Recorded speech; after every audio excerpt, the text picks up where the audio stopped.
Ya, selamat pagi. Dengan bersama kami Bu hari ini kita tidak cuma konten tapi Tuhan masih memberkati kami dengan kebenaran bersama kami. Saat ini kita mau awali pada pagi hari ini dengan pujian selamat pagi Pak.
Ya, silakan.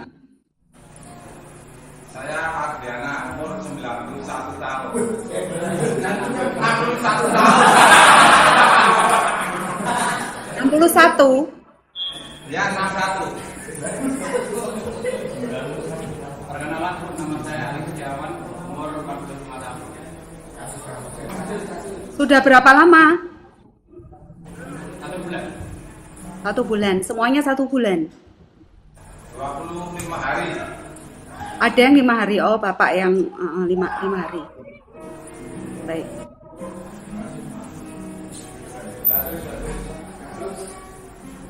Sudah?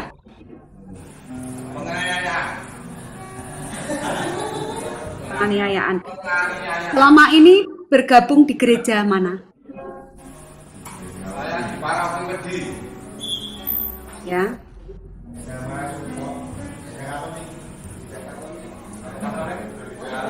Saya dari Gereja Maria Asita, Klaten. Ya, Klaten. Baik. Terima kasih. Suatu saat bertemu ya, kalau onset ya.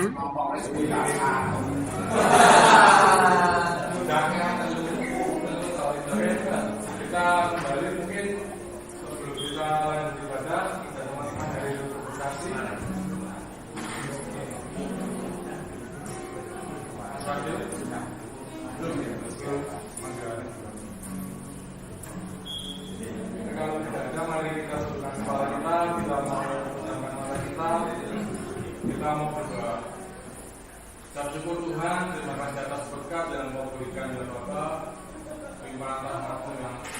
luar biasa Tuhan yang selalu kami terima pada pagi hari ini Tuhan. Kau izinkan kami untuk bangun Tuhan, untuk kembali melanjutkan aktivitas kami ya Bapa. Hingga akhirnya Tuhan Kau bolehkan kami, Kau izinkan kami untuk berkumpul di tempat ini ya Bapa, untuk memuji dan memuliakan nama-Mu. Biarlah ya Bapa, puji-pujian yang kami naikkan menjadi dupa yang harum dan menyenangkan hati-Mu ya Tuhan.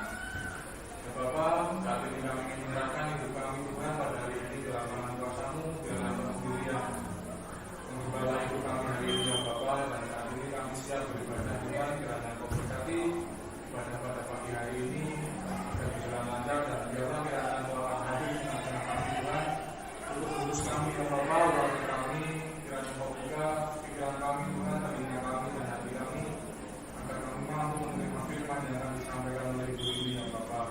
Terima kasih Tuhan, doa yang jauh dan sempurna ini kami panjatkan kehadirat-Mu hanya dengan perantara putra Tuhan Yesus Kristus Tuhan kami. Amin. Pujian yang kedua kita mau saksikan bukan dengan doa.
Bapa berkata dari atas Tuhan, dalam syukur Tuhan layakkan kami ya Bapa masuk ruang kudus Tuhan, layakkan kami agar kami dapat menerima firman-Mu ya Bapa dan dapat kami gunakan kehidupan kami masing-masing Tuhan. Bersihkan hati kami Yesus, berilah hukum yang syukur Tuhan agar kami mampu Tuhan menerima firman-Mu ya Bapa. Masuk ruang Roh Kudus.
Baik, terima kasih. Shalom. Yang pertama, mohon maaf, kami tidak Recording in bisa. progress. Jadi sebenarnya tuh pengen banget ke Klaten, tapi karena habis ini tuh ada kerja kelompok anak-anak saya dengan teman-temannya di rumah gitu ya. Jadi ya saya harus membuat pilihan dan toh kita masih bisa bertemu secara online. Kemudian yang kedua, walaupun di luar sana itu lagi ada pertandingan ya. Ya, di gereja terdengar pasti ya. Saya aja di sini kedengaran gitu ya. Tapi ayo kita belajar untuk fokus. Sepakat? Tuhan. Kemudian yang ketiga, saya itu mau cerita ya. Jadi yang bulan lalu saya dan suami ke lapas Jogja, ya. Dan di sana ketemu lagi dengan Pak Victor. Lalu Pak Victor bercerita, Bu, masih ingat Pak Kes, katanya. Teman-teman masih ingat sama Pak Kes? Pak Kes sekarang ada di lapas Jogja dan sedang di masa karantina. Saudara, saya itu ketika mendengar berita dari Pak Victor itu sedih banget gitu ya. Saya berharap ketika keluar dari lapas di Klaten itu sudah lulus gitu ya.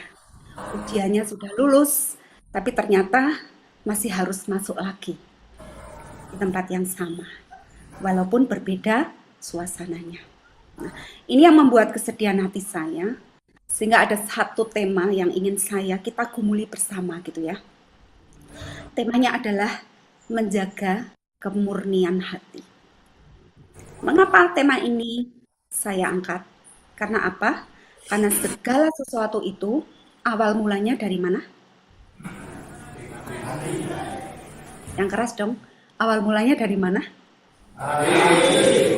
Dari hati. Ya, sekarang kita akan belajar ya bersama-sama untuk mengerti apa sih yang Tuhan mau untuk hidup kita. Karena kita masing-masing pasti punya panggilan, destiny gitu ya. Kita semua itu punya panggilan, masing-masing punya. Nah, bagaimana kita itu mengisi hidup kita supaya kita sampai kepada panggilan yang sudah Tuhan tetapkan kepada kita masing-masing. Karena setiap orang punya panggilan yang berbeda. Yuk, sebelum kita mengupas lebih jauh, saya ajak kita untuk berdoa. Bapa di dalam surga, saat ini kami sudah berkumpul, bersekutu bersama-sama dengan jemaatmu yang ada di Gereja Eklesia Klaten. Bapa, hadirlah dalam persekutuan dan ibadah kami pada saat ini. Berbicaralah Tuhan, sampaikan isi hatimu, berikanlah pesanmu kepada kami semua, sehingga kami semuanya dapat menangkap dengan baik, menangkap dengan jernih, setiap taburan firman-Mu itu, sehingga semuanya boleh kami gunakan untuk menjadi pedoman selanjutnya kami menjalani hari-hari kami. Di dalam nama Tuhan kami Yesus Kristus, kami telah berdoa dan mengucap syukur. Amin. Saya akan mengajak kita semua untuk membuka beberapa ayat ya. Saya mohon jemaat untuk membacakan. Yang pertama, ayo dibuka dari 1 Samuel 16 ayat 6 dan 7. 1 Samuel 16 ayat 6 dan 7.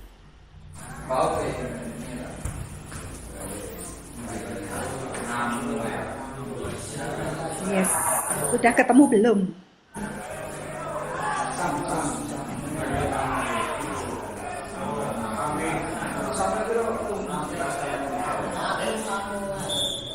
Sudah ketemu belum? Yuk dibaca 2, 3. Ketika mereka itu masuk dan Samuel melihat Eliab, lalu pikirnya, sungguh tidak dapat Tuhan sekarang berdiri di bawahnya.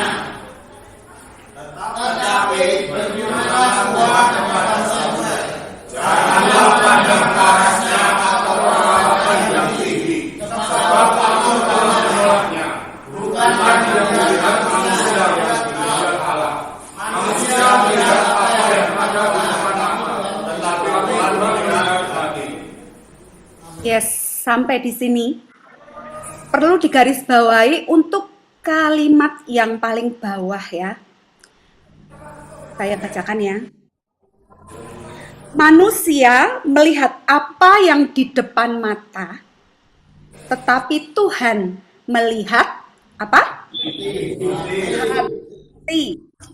Temanya menjaga kemurnian hati.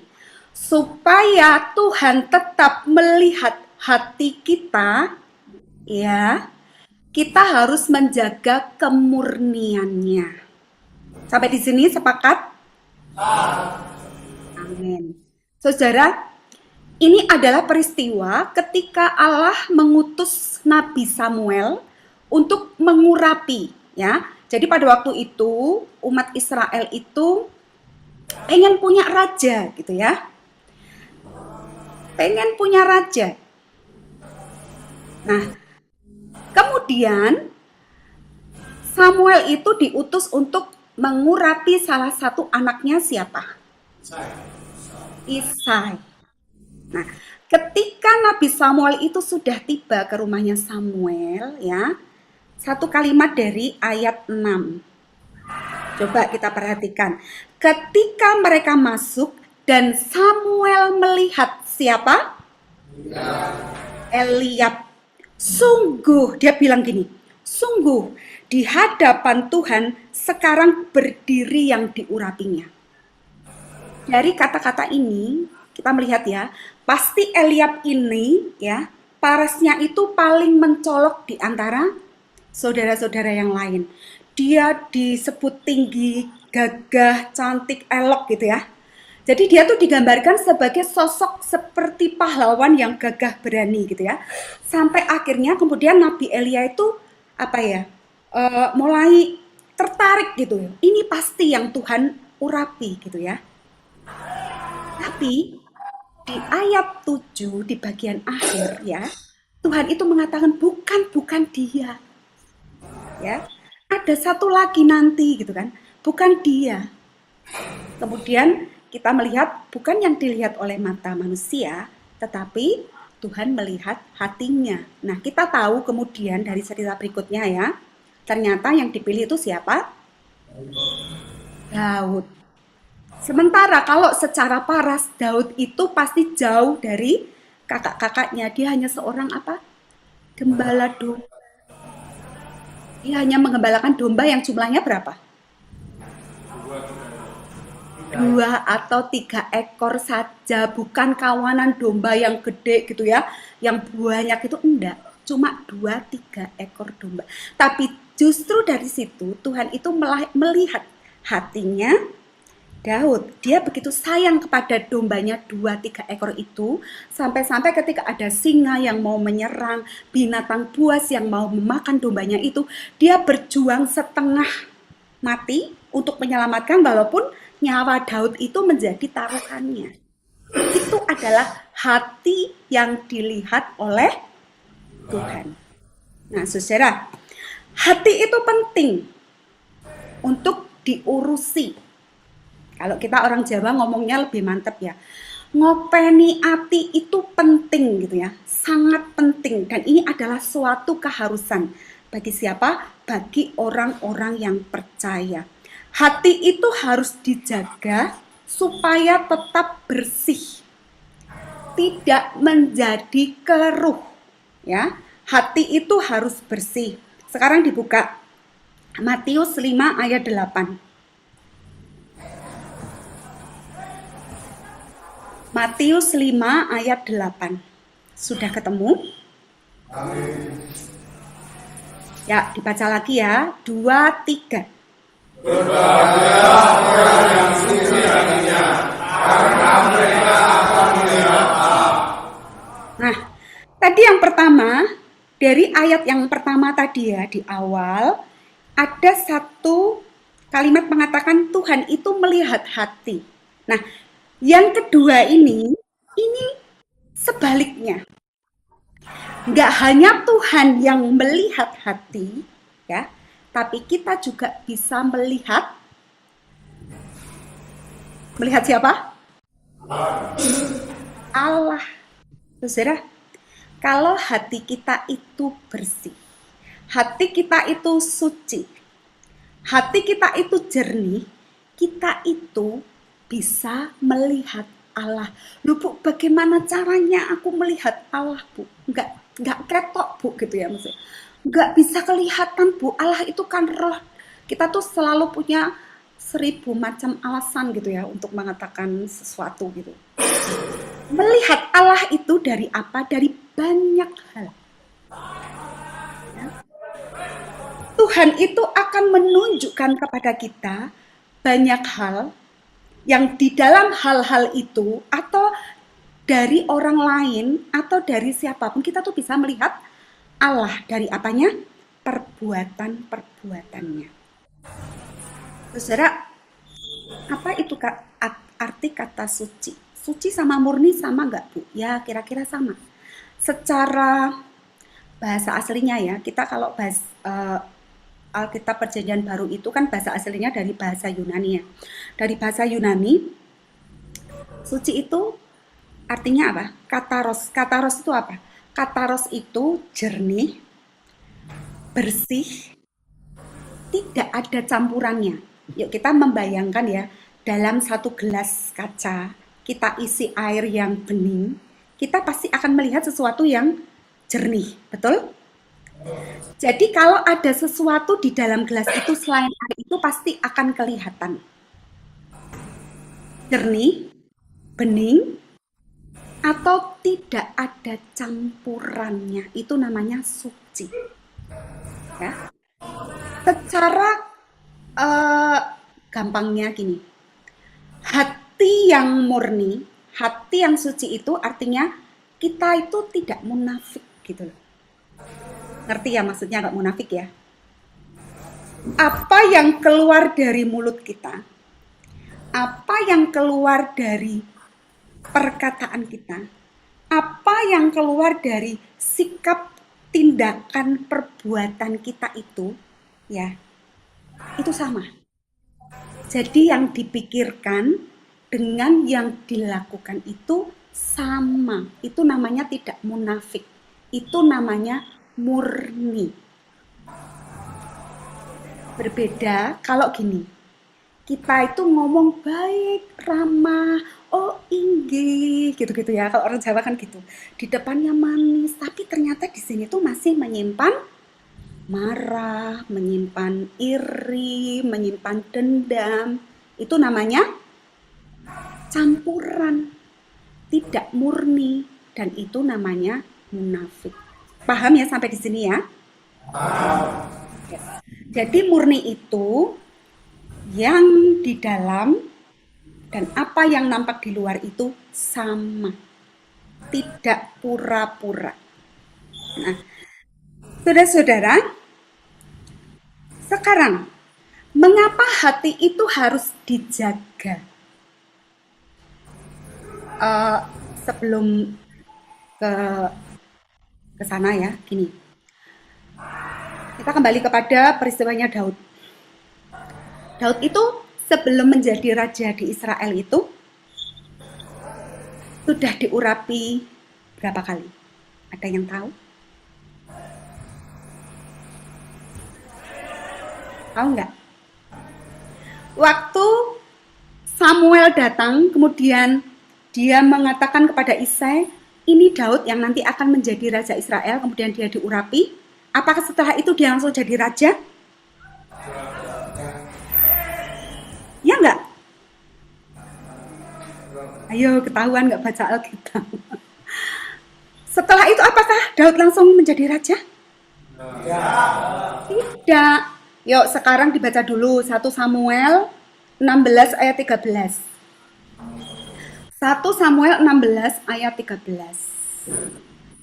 Ini penting ini. Sudah ketemu? Yuk dibaca 2, 3. Samuel memanggil pembantu yang berisinya itu dan mengurapi Daud dengan saudara-saudaranya. Sejak hari itu dan seterusnya berkuasalah roh Tuhan atas Daud. Lalu berangkatlah Samuel menuju Rama. Ya. Itu adalah pertama kalinya Daud diurapi oleh Nabi Samuel, ya. Sebelum apa? Dia menjadi raja Israel. Ya. Dan kata-kata ini penting. Sejak hari itu Daud, ya, dan seterusnya berkuasalah roh Tuhan atas Daud, lalu berangkatlah Samuel menuju Rama. Saudara, kita semua punya Roh Kudus. Ada amin? Amin. Roh Kudusnya di mana? Di hati kita. Sering kita aktifkan apa tidak? Amin ya. Kita harus mengaktifkan Roh Kudus. Ya. Tapi di ayat ini dikatakan sejak hari itu dan seterusnya berkuasalah Roh Tuhan. Berkuasa itu apa? Menaungi, ya. Dari sini sampai ujung kaki. Mengapa Roh Tuhan berkuasa atas hidup Daud? Perhatikan. Karena setelah pengurapan itu tidak langsung dia menjadi raja atas umat Israel, tapi ada berbagai ujian di depan dia. Yang mana itu adalah ujian hati untuk Daud. Apakah dia masih tetap kepada Tuhan atau dia mundur? Itu terlihat dari apakah hatinya goyah atau tidak. Ketika dia harus menghadapi Goliat. Ketika kemudian harus menghadapi siapa? Saul. Dikejar-kejar Saul, mau dibunuh Saul. Tapi Daud tetap berpaut kepada siapa? Tuhan. Disitulah Tuhan melihat hatinya Daud. Ya. Pengurapan berikutnya adalah ketika Daud diurapi oleh orang Yahudi. Kemudian dia menjadi raja Yahudi. Tapi kan Tuhan ingin Daud tidak hanya menjadi raja Yahudi, tapi umatnya Israel. Karena Israel adalah umat pilihan Allah. Baru kemudian dia benar-benar diurapi pada saat menjadi raja atas Israel. Itu selama berapa? Kira-kira Alkitab mencatat kronologinya itu sekitar 13 tahun setelah urapan yang pertama, baru kemudian Daud itu menjadi raja. Itu adalah destininya, itu adalah panggilannya. Tapi kalau di tengah jalan Daud itu kemudian tidak menjaga hatinya, dia tidak akan pernah menjadi raja. Saudara, kita semua itu masing-masing punya panggilan. Panggilan itu bisa akhirnya nanti jadi atau tidak itu tergantung kepada kita. Karena Tuhan memberikan free will, pilihan. Boleh menerima, boleh tidak. Kalau menerima, kita taat, Tuhan akan menggenapi setiap janjinya kepada kita. Kalau tidak, ya sudah. Kita mengambil pilihan untuk tidak menerima Tuhan. Artinya apa? Kita itu akan ke pihaknya iblis. Nah, saudara, kalau di depan tadi kita tahu bahwa Tuhan itu melihat hati. Iblis juga melihat hati kita. Karena dia tahu bahwa yang bisa untuk dia hancurkan adalah apa? Hati kita.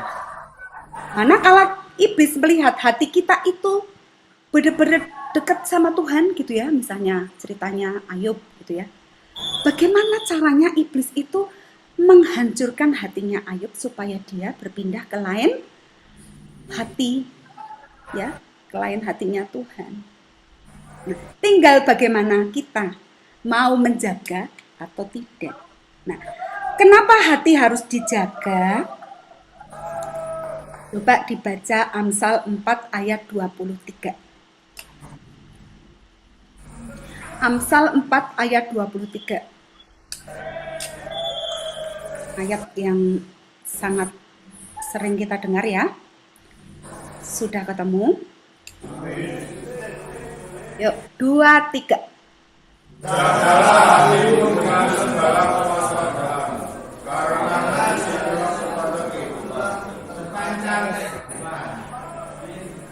Jagalah hatimu.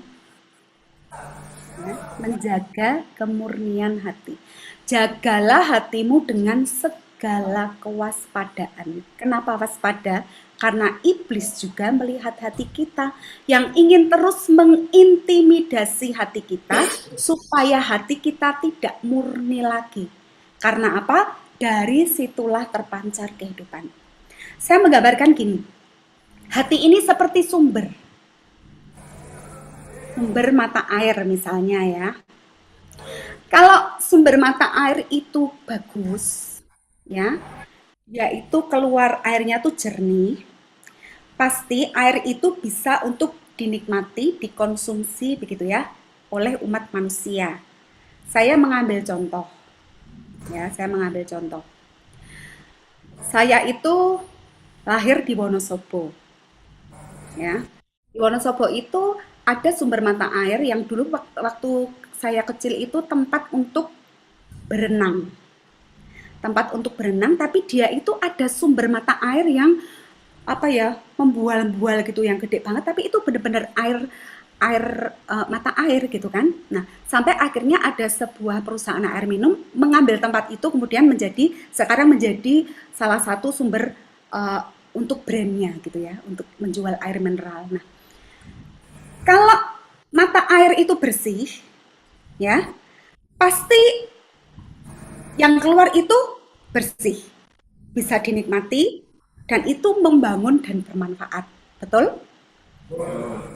Tapi ketika dari sumbernya itu kemudian kotor gitu ya, karena ada sesuatu, ada misalnya diaduk-aduk gitu, karena di sekitar sumber itu pasti kan ada tanahnya ya.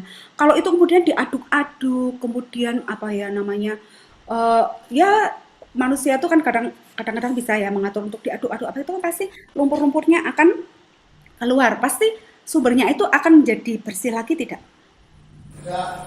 Tidak ya, itu kemudian keruh. Ketika sudah keruh, orang nggak mau ngambil untuk minum, tidak akan. Ya, saya menggambarkannya begitu. Nah, saya cerita juga nih ya. Saya itu kan tinggal di Wonosobo di salah satu daerah yang agak tinggi sehingga kami itu tidak ada air air sumber untuk kami hidup gitu ya. Jadi ketika menggali sumur pun 30 meter, 40 meter itu belum tentu keluar air juga. Karena saya tuh tinggal di daerah yang atas gitu ya. Nah, ketika saya masih kecil dulu, dari saya lahir sampai saya SMP, kalau nggak salah ya, saya kelas 3 SMP itu, kami itu masih harus ke sungai, bukan sungai, ke kali. Nah, kalinya itu ada yang namanya sumber. Sumbernya itu jernih banget. Terus dikasih pancuran, sehingga kemudian dibuat kayak tempat yang sini untuk cewek, yang itu untuk cowok, itu untuk kami mandi, untuk kami ngambil air, untuk kami nyuci apa semuanya lah ya. Itu benar-benar dari sumber mata air dari sawah. Tapi saya harus jalan 2 kilo. Mau ke sungainya 2 kilo, pulangnya 2 kilo. Itu setiap hari seperti itu dan sehari bisa berkali-kali kami ke tempat itu. Nah, saudara, kami itu dulu berebut. Nah, ini poinnya. Berebut pagi-pagi banget ke sumber mata air itu supaya kami itu mendapatkan air yang jernih, supaya kami pulang bisa pakai jerigen itu membawa untuk digodok di rumah untuk masak gitu ya. Karena kalau kesiangan sedikit, sumber itu menjadi keruh. Sebab apa? Petani-petani yang ada di sawah sebelumnya sumber mata air itu menuju ke pancuran kami pakai itu sudah mulai menggarap sawahnya sehingga sumber itu akhirnya terkontaminasi dan akhirnya air itu tidak lagi dapat kami nikmati.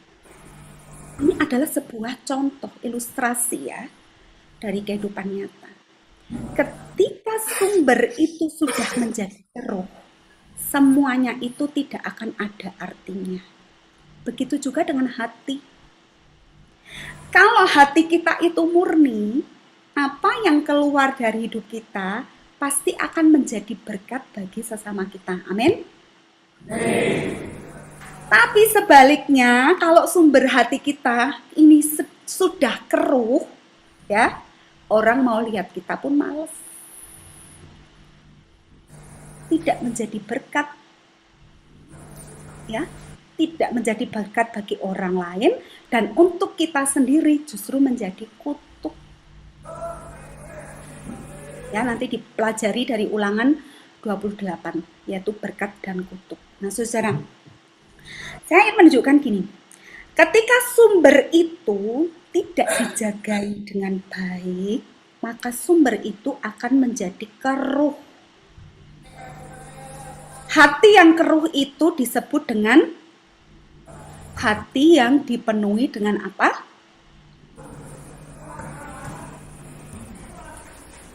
Kenapa bisa keruh? Karena ada apa?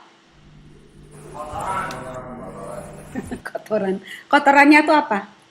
Dosa. Itu tahu ya. Hati yang keruh itu akibat dari dosa.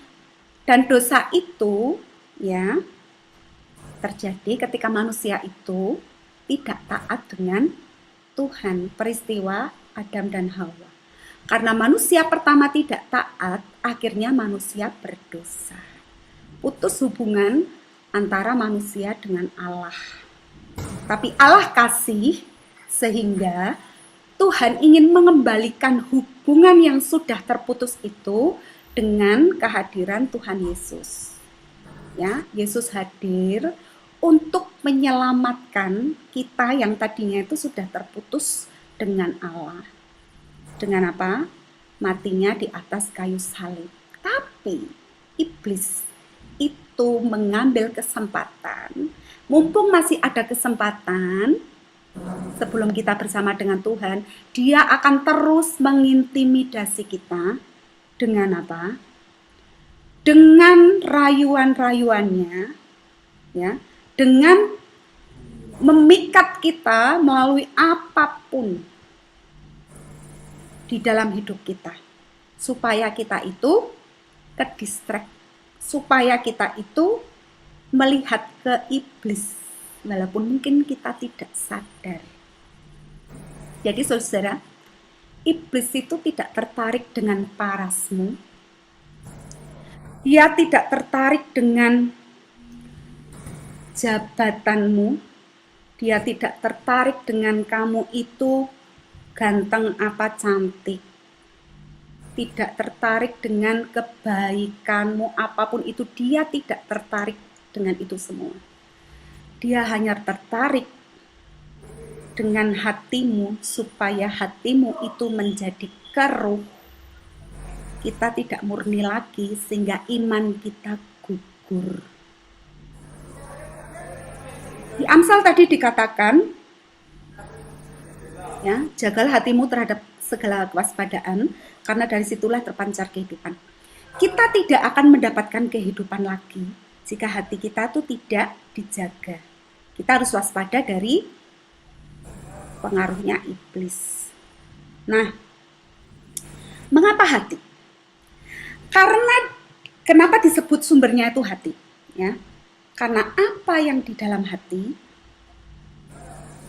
itu kemudian akan masuk di dalam pikiran kita.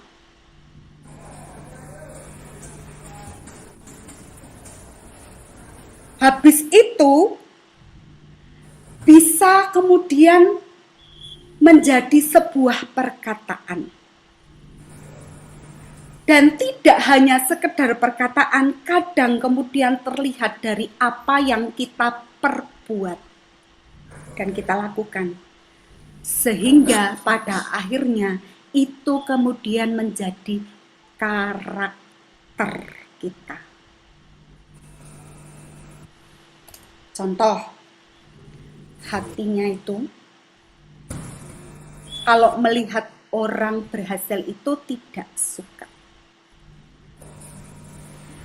Karena tidak bisa melampiaskan rasa tidak sukanya, kemudian dipikir-pikir, piye carane biar orang itu tuh sial hidupnya, biar orang itu nanti hancur, biar orang itu nanti harta bendanya habis. Ini contoh ya, ini contoh. Dalam pikiran kita tuh berkecamuk seperti itu. Kemudian timbul dalam kata-kata kita umpatan, kemarahan, ya. Kemudian kita melakukan perbuatan untuk membuat orang itu kemudian hancur hidupnya. Dan ketika itu terus-menerus diurusi, ya, kita memelihara hal-hal seperti itu terus-menerus, itu akhirnya akan membuat karakter di dalam hidup kita. Karakternya adalah orang yang suka marah. Dan kemarahan seseorang kadang-kadang tidak bisa dibendung. Dan kalau tidak bisa melampiaskan kemarahannya itu kepada orang yang dia tuju, akan dilampiaskan kepada orang yang paling dekat. Contohnya pasangan hidupnya, orang tuanya, anaknya, dan lain sebagainya. Itu adalah salah satu contoh kecil dan yang sering terjadi di dalam kehidupan nyata. Maka dari itu, kenapa hati itu sumber yang harus benar-benar dijaga seperti di dalam kitab Amsal ini? Karena dari situlah akan terpancar kehidupan. Nah, saudara, coba sekarang dibuka Matius 15 ayat 18 dan 19. Matius 15 ayat 18 dan 19.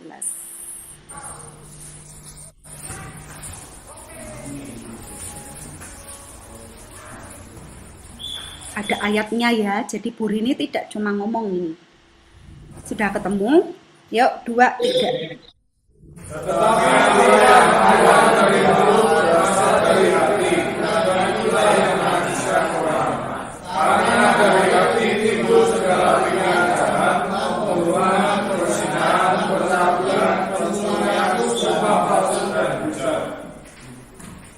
Yes. Ini adalah satu peristiwa di mana saat itu tuh apa ya, murid-murid Tuhan Yesus itu ngumpul bareng sama orang-orang yang mungkin ada orang-orang Yahudi ya. Pada waktu itu tuh ada yang mau makan tapi tidak cuci tangan gitu loh. Kemudian ada yang bahas, loh kalau nggak mau makan nggak cuci tangan itu kan najis gitu loh. Jadi di dalam Tauratnya Yahudi itu aturannya tuh ngeritik dan banyak banget gitu. Ada yang disebut najis atau tidak najis gitu tuh macam-macam gitu ya. Nah, salah satunya itu. Kemudian dari ayat yang tadi dibaca ya, Tuhan Yesus tuh ingin menjelaskan begini, bahwa yang najis itu bukan hanya sesuatu yang apa aturan manusia, itu kan aturan manusia ya. Kalau makan harus cuci tangan. Memang betul maksudnya biar bersih dulu, tidak ada bakteri, tidak ada kotoran gitu ya. Tapi itu adalah aturan yang dibuat oleh manusia. Tapi Yesus itu akan lebih mengarahkan kepada gini, bahwa yang najis itu tuh nggak sekedar aturan-aturan yang dibuat manusia. Ya. Yang najis itu apa? Yang keluar dari mulut. Dari mulut itu tadinya kan asalnya dari hati ya di ayat ini ya. Tetapi apa yang keluar dari mulut yang berasal. Jadi yang di mulut itu sebelumnya tuh dari hati. Dan itulah yang menajiskan orang. Ya. Misalnya kita tuh ngumpat gitu loh. Ngumpatnya itu dengan kata-kata binatang misalnya gitu ya. Saya nggak mau saya nggak mau mempraktekkan gitu ya, sudah tahu lah ya. Ngumpat, nyebut nama orang tapi nyebutnya binatang kaki 4 gitu ya misalnya ya. Itu karena apa? Dari hatinya tuh sudah marah, jengkel, gondok gitu loh. Akhirnya yang keluar dari mulutnya itu yang justru menajiskan. Menajiskan artinya apa? Tidak memberkati. Ya. Karena dari hati itu timbul segala pikiran jahat. Tadi sudah dibahas ya sebelumnya ya. Kemudian ada namanya pembunuhan, perzinahan, percabulan, pencurian, sumpah palsu, hujat, itu namanya tindakan perbuatan nyata. Tidak hanya dipikirkan tapi kemudian dilakukan, dikerjakan. Maksudnya itu. Jadi kalau sumbernya itu sudah tidak benar karena kita ke distract dengan apa? Dengan siasat tipu muslihatnya iblis. Maka akhirnya kita bisa melakukan itu semua. Nah, sekarang apa itu yang mengotori hati gitu ya? Nah, tadi kan sudah dibahas ya. Yang mengotori itu kan apa? Dosa. Akibat kita itu berdosa. Ya, berdosa, kita itu tidak lagi punya hubungan dengan Tuhan. Kalau kita awalnya itu berhubungan dengan Tuhan ya, ketika Adam dan Hawa itu diciptakan kan bisa ngobrol sama Tuhan, ini dan itu dekat hubungannya gitu ya. Jadi yang sehari-hari itu ada firman gitu loh. Tapi kemudian akhirnya dibuang itu kan dosa gitu ya, karena sudah tidak satu frekuensi gitu ya dengan Tuhan. Nah, sekarang gini, dosa, dosa itu manusia tuh suka mengkotak-kotakkan. Ada yang namanya dosa besar, ada yang namanya dosa kecil. Terus ada lagi ya kata-kata gini, yang saya tuh sering dengar gini, Bu, saya itu nggak sengaja, Bu. Itu kilaf, Bu. Manusia tuh sering menggunakan kata-kata itu untuk apa? Membenarkan dirinya sendiri. Saya kilaf. Kilaf itu apa ya, terjemahannya mungkin gini, tidak sengaja gitu ya. Kata-katanya, Bu, saya kilaf, Bu. Saya tuh sebenarnya nggak sengaja. Nggak ada. Di kamusnya Tuhan, dosa itu nggak ada dosa besar, dosa kecil, kilaf, atau tidak sengaja itu nggak ada. Dosa adalah dosa. Nah, kadang kita itu tidak sadar ya bahwa hati yang tercemari itu bermula dari hal-hal yang sepele, hal-hal yang sederhana. Contoh ya, ini contoh. Sekarang itu kan orang mudah banget untuk mengakses segala berita atau info apapun itu dengan satu klik dari HP gitu ya. Baik melalui aplikasi apapun lah itu ya, saya tidak akan menyebut namanya. Kita akan bisa melihat misalnya nih ya, temanku itu lagi pergi ke Cina misalnya, atau ke Singapura, atau ke Thailand gitu kan. Nah, sementara dia tuh punya hutang sama saya. Loh, dia tuh nggak bayar hutangku udah lama banget loh. Udah bertahun-tahun, mungkin puluhan tahun. Kok dia enak-enakan ya pergi pakai uangnya sampai kemana-mana. Mbok ya bayar dulu hutangnya. Terus di dalam hatinya itu jengkel, marah gitu ya. Dari hal kecil ini ya saudara, kita tuh sepertinya pengen melihat-lihat sesuatu, menghibur hati gitu. Tapi kemudian kita melihat tayangan seperti itu. Hati kita itu bisa teruji. Kita marah, atau kemudian kita gini, aku mau berdoa, Tuhan, tolong dong temanku itu dikasih tahu supaya dia itu membayar hutangnya kepadaku. Tuhan berkati dia berlimpah-limpah supaya dia tuh bisa membayar hutangku. Akan sangat jarang sekali kita menemukan itu ketika apa? Hati kita itu tidak beres. Nah, dan di dalam kehidupan nyata kita tuh disuguhkan dengan banyak hal ya yang bisa apa namanya membuat hati kita menjadi teriritasi gitu ya dengan hal-hal yang kelihatannya sepele. Dan yang kedua, apa itu yang bisa mengotori hati kita? Misalnya gini, uh, kita sama-sama orang gereja gitu ya, sama temen satu gereja, kemudian ngobrol-ngobrol biasa gitu, kemudian tiba-tiba tertuju kepada orang lain itu melakukan kesalahan gitu ya, misalnya ini ya, dia tuh gini ya, harusnya tuh kan nggak gitu, kita orang gereja harusnya tuh ya mau mengampuni, dia kok masih menyimpan marah ya sama teman kita, harusnya tuh mengampuni, kan kita diajari hamba Tuhan, kita diajari Tuhan untuk mengampuni. Seolah-olah ya saudara, seolah-olah kita tuh pengen menunjukkan bahwa kita tuh tahu tentang firman tuh harus seperti itu, padahal sebenarnya secara tersembunyi kita tuh lagi ngomongin orang lain. Itu hati juga ikut teriritasi. Ini hal-hal sepele ya, yang sepertinya kita tuh tahu yang baik bagaimana, tapi sebenarnya kita tuh lagi gosipin atau ngomongin orang itu.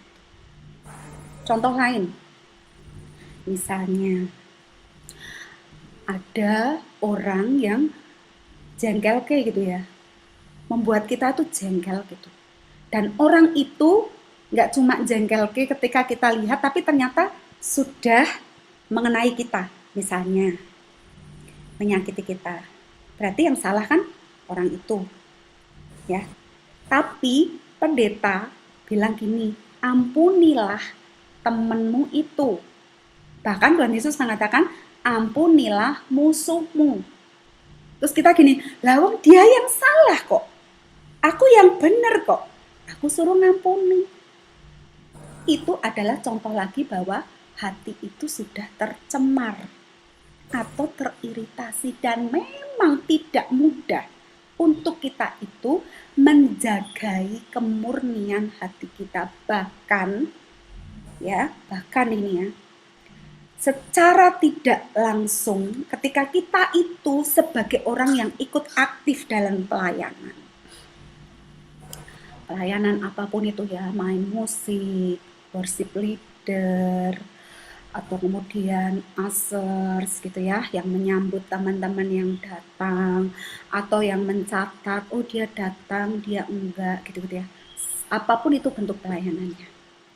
Itu kita lakukan hanya karena supaya apa? Saya itu dilihat bahwa saya melayani, atau saya dipuji, oh suaranya bagus, keren, oh main musiknya bagus, hebat, keren, supaya mendapat pujian itu juga termasuk kita sudah tercemar hatinya. Saudara, hati kita itu mudah sekali teriritasi dengan apa? Segala sesuatu yang hari-hari ada di sekeliling kita. Dan kalau hati kita itu tidak murni, maka iman kita bisa menjadi gugur. Dan kita tidak bisa melihat Tuhan di dalam kehidupan kita. Terus gimana Bu cara menjaganya Bu gitu ya? Sebenarnya kita tuh sudah tahu banget ya, kita semua tuh sudah tahu banget. Cuma kenapa ada ibadah, kenapa ada persekutuan, kenapa ada pengajaran-pengajaran yang sering harus kita terima itu untuk menjadi pengingat, penasehat, dan penguat ya. Nah, cara menjaganya yang pertama dicatat ya.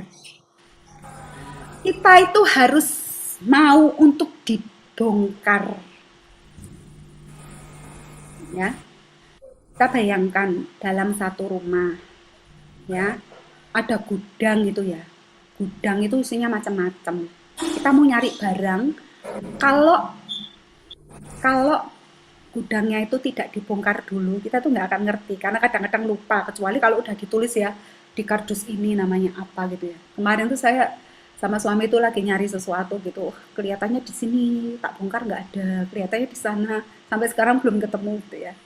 Ya, jadi gini loh, kita itu supaya bisa tertata, supaya hati kita itu bisa murni, kita tuh harus mau dibongkar dulu. Kita tuh harus diberesi dulu ya, seperti Raja Daud. Coba Mazmur 139 ayat 23 dan 24. Mazmur 139 ayat 23 dan 24. Udah? Yuk, 2, 3. Lindungilah aku ya Allah, dan kenallah hatimu. Ujilah aku dan kenallah pikiran-pikiranku. Lihatlah apakah jalanku serong, dan tuntunlah aku di jalan yang tepat. Ya, ini adalah sebuah doa, seruan dari Raja Daud. Dia mengatakan, selidiki aku ya Allah dan kenallah hatiku. Ujilah aku dan kenalah pikiran-pikiranku. Lihatlah apakah jalanku itu serong dan tuntunlah aku di jalan yang kekal. Seorang Raja Daud pun ya, dia merasa bahwa dia itu harus dikoreksi sama Tuhan. Bagaimana kita? Ya. Dan itu bisa kita lakukan setiap saat, terserah bebas waktunya kapan. Bu, saya bisanya pas bangun tidur masih sepi. Bu, bisanya saya pas mau tidur udah malam gitu hening. Terserah bebas mau sore mau siang, tapi setiap hari kita harus bersih-bersih. Dan itu kita tuh mintanya sama Tuhan. Tuhan, saya tuh hari ini tuh udah melakukan apa ya? Saya sudah mikir apa ya? Saya itu sudah sesuai dengan yang kau mau tidak ya? Ya. Tapi ya, kadang-kadang ketika Tuhan itu mau memberesi kita, kita tuh kadang-kadang apa ya? Suka tidak siap. Contoh ya, misalnya yang menegur kita itu orang yang mungkin menurut kita tuh nggak layak. Itulah contohnya kira-kira. Siapa kamu kok kamu mau ngajari saya? Kadang-kadang gitu ya. Betul nggak? Betul. Kita tuh kadang-kadang suka alergi kalau mendapat teguran. Apalagi dari orang yang kita nggak suka, itu kita alergi. Padahal bisa jadi Tuhan itu membongkar hati kita itu dengan cara itu. Tuh loh, ya enggak. Ketika Daud itu dikejar-kejar Saul, harusnya dia marah dong. Aku ki salah opo dan lain sebagainya. Itu karena apa? Ya, karena Saul itu iri hati gitu ya, dengki dengan Daud, makanya dia itu pengen membunuh Daud gitu ya. Sebenarnya dia tidak menemukan itu, tapi dia itu tetap setia kepada Tuhan dan datang kepada Tuhan. Bahkan ketika ada kesempatan Daud itu mau bisa membunuh Saul loh di depan mata, ya. Dan Saul itu nggak lihat bahwa Daud itu ada di dekat dia. Sebenarnya bisa, tapi Daud tidak melakukan karena apa? Dia tahu bahwa Saul itu adalah orang yang diurapi Tuhan, walaupun dia salah, Daud tetap menghormatinya. Dan Daud bisa lulus ujian ketika menjagai hatinya. Saudara, untuk kita itu mendapatkan apa yang sudah Tuhan janjikan dalam hidup kita itu tidak mudah. Mungkin butuh waktu yang lama dan panjang, tahunan. Bahkan ketika mungkin sudah mau dapat, nggak jadi. Karena apa? Kita lakukan lagi hal yang tidak Tuhan izinkan. Kejahatan mungkin, seperti itu. Nah, tapi ini adalah caranya untuk menjaga hati. Kita harus mau dibongkar ya sama Tuhan. Melalui apa? Terserah Tuhan caranya. Mungkin melalui suatu peristiwa, mungkin melalui teman kita. Ya. Mungkin justru melalui pekerjaan kita. Itu ya. Cara Tuhan ingin membongkar hidup kita. Kemudian yang kedua, bagaimana cara kita menjaga ya isi hati kita itu terus dengan firman Tuhan. Filipi 4 ayat 8. Ya, bentar lagi selesai ya. Kita buka Filipi 4 ayat 8. Isi hati kita itu dengan firman Tuhan. Ya. 2, 3. Jadi akhirnya saudara-saudara semua yang benar, semua yang mulia, semua yang adil, semua yang suci, semua yang manis, semua yang bercanda benar, semua yang disebut kebajikan dan patut dipuji, pikirkanlah semuanya itu. Yes. Isilah pikiranmu ya. Hati itu kan rapuh gitu ya, mudah rapuh. Kita itu melihat segala sesuatu gitu ya, itu nggak mudah gitu ya, tapi berusaha melalui pikiran kita ya, pakai otak dulu lah, pakai logika dulu, mungkin nggak usah pakai hati dulu gitu ya. Otaknya tuh diisi gitu ya, pikirannya tuh diisi dengan apa? Semua yang benar. Yang benar itu apa? Firman Tuhan. Semua yang mulia. Mulia itu apa? Sesuatu yang berharga, ya kembali ke firman Tuhan lagi. Semua yang adil. Maksudnya apa? Segala sesuatu yang kita lakukan itu ada keadilan. Ada waktu nanti Tuhan itu akan menghadapkan kita pada satu situasi kita dipilih atau tidak gitu ya. Itu namanya ada hukuman Allah. Yang bertobat diselamatkan, yang tidak ya sudah ikut iblis. Itu ada yang kita pikirkan tuh tentang keadilan. Semua yang suci tadi sudah dibahas ya. Suci itu jadi nggak abu-abu, nggak setengah-setengah pelayanan tapi dosa jalan terus gitu.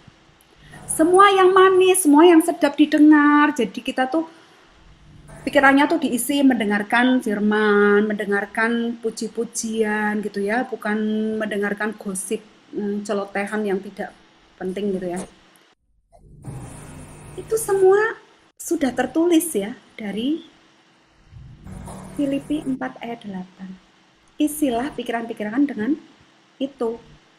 Jadi cara menjaga hatinya itu mengisi pikiran kita dengan firman Tuhan. Kemudian yang terakhir,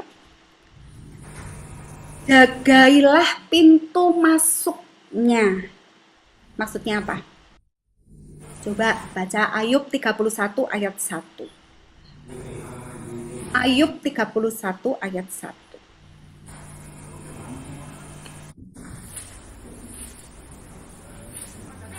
Udah ya? 2, 3.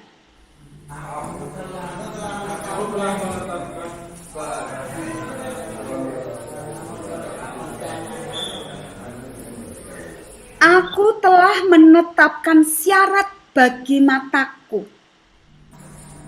Masakan aku memperhatikan anak dara. Saudara, ini Ayub membuat kesepakatan dengan matanya. Mata itu apa? Salah satu panca indera kita. Betul?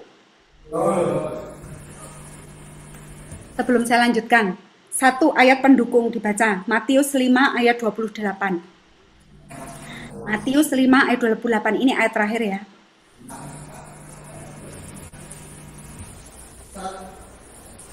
2, 3.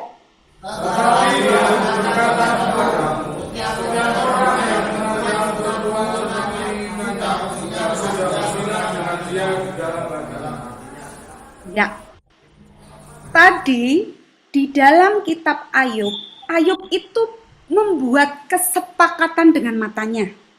Gitu ya. Coba dibuka lagi yang Ayub ya. Yang Ayub 31 ayat 1 tadi. Jadi Ayub itu membuat kesepakatan dengan matanya. Ya. Masakan aku memperhatikan anak dara. Jadi pada waktu itu Ayub itu sedang membela dirinya di hadapan Tuhan ketika dia itu sudah mendapatkan ujian yang besar di dalam hidupnya itu ya. Dia kemudian flashback gitu ya ke belakang. Bahwa hidupnya itu dia itu tidak pernah menyentuh wanita lain. Bahkan dia mengatakan tidak mau memandang wanita lain itu dengan nafsu. Gitu ya. Kalau tadi kemudian dihubungkan dengan Matius 5 ayat 28. Karena apa? Hanya dengan memandang saja, dengan nafsu, kita itu sudah berzinah. Berzinah artinya apa? Berdosa. Melanggar aturannya Tuhan. Saudara, banyak hal yang di luar sana membuat hati kita teriritasi karena kita tidak bisa menjagai pintu masuk dosa itu, yaitu melalui panca indera kita, khususnya apa? Mata dan telinga. Misalnya, Bu, saya dengar berita katanya sekarang ekonominya sulit banget, nanti gimana ini itu gitu ya. Kita jadi khawatir, nanti istriku gimana, nanti anakku gimana, dan lain sebagainya.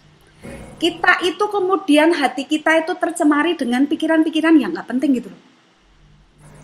Itu melalui apa yang kita dengar. Atau ketika orang lain itu mengatakan sesuatu, karena hati kita lagi nggak enak, tiba-tiba kita menjadi marah, emosi, meledak-ledak gitu ya. Itu juga dari pintu masuknya melalui telinga dan melalui mata.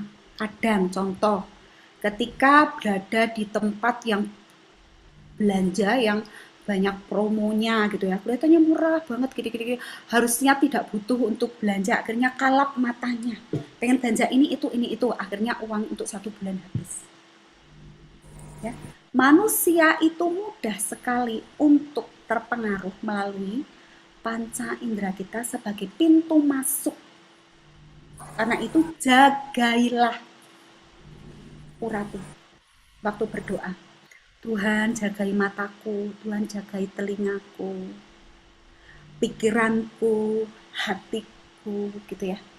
Setiap kita doa, kita mengatakan itu, tidak usah panjang-panjang kalimatnya, nggak apa-apa. Yang penting itu poinnya.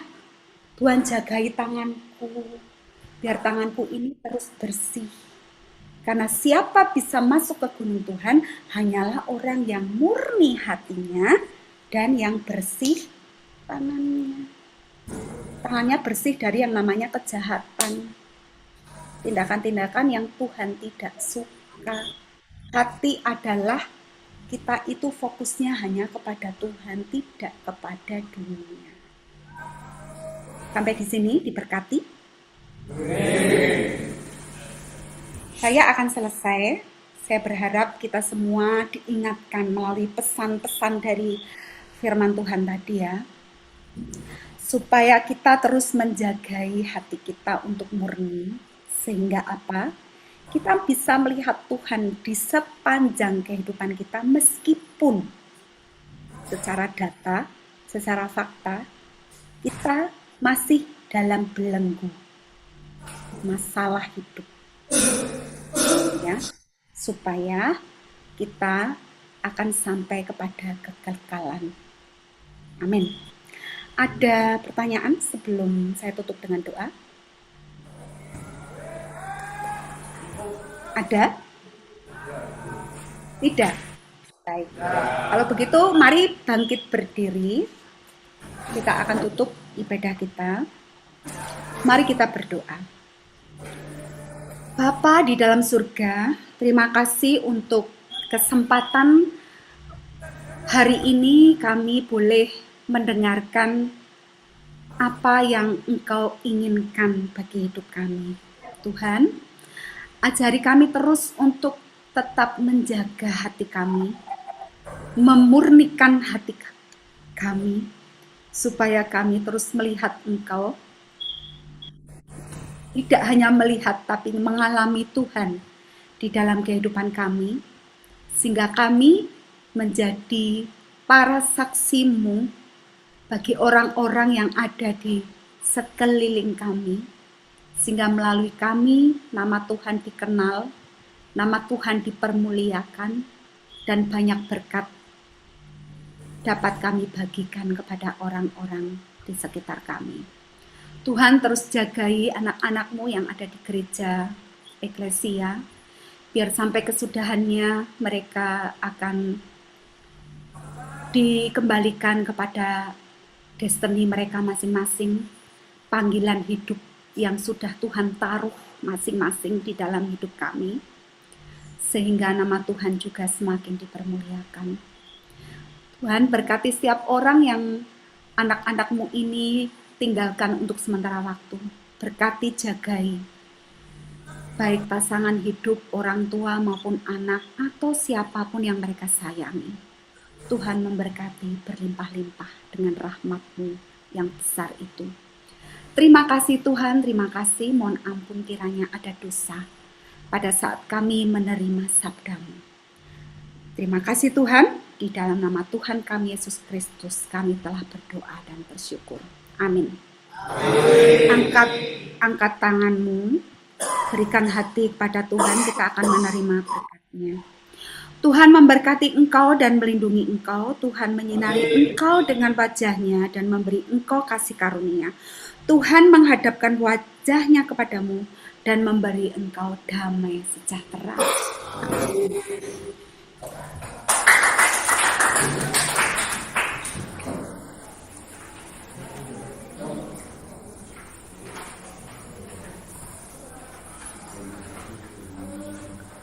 Recording stopped. Terima kasih Bu Ini atas firman yang disampaikan, berkat untuk hati kami, dan juga kami terima kasih untuk berkat jasmani yang telah diberikan Bu.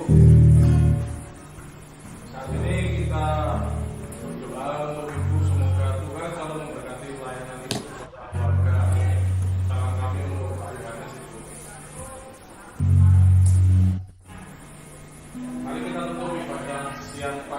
ini dengan lagu bentuk seperti wanita.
Sebentar, mau tanya, apakah sudah ada yang mau pulang?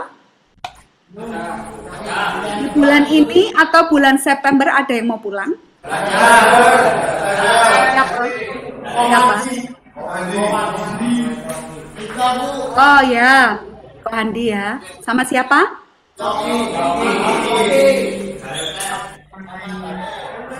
Jagai hatinya ya, supaya nggak masuk lagi. Semoga bulan depan bisa onset. Saya live ya teman-teman ya. Tuhan Yesus memberkati. Ya.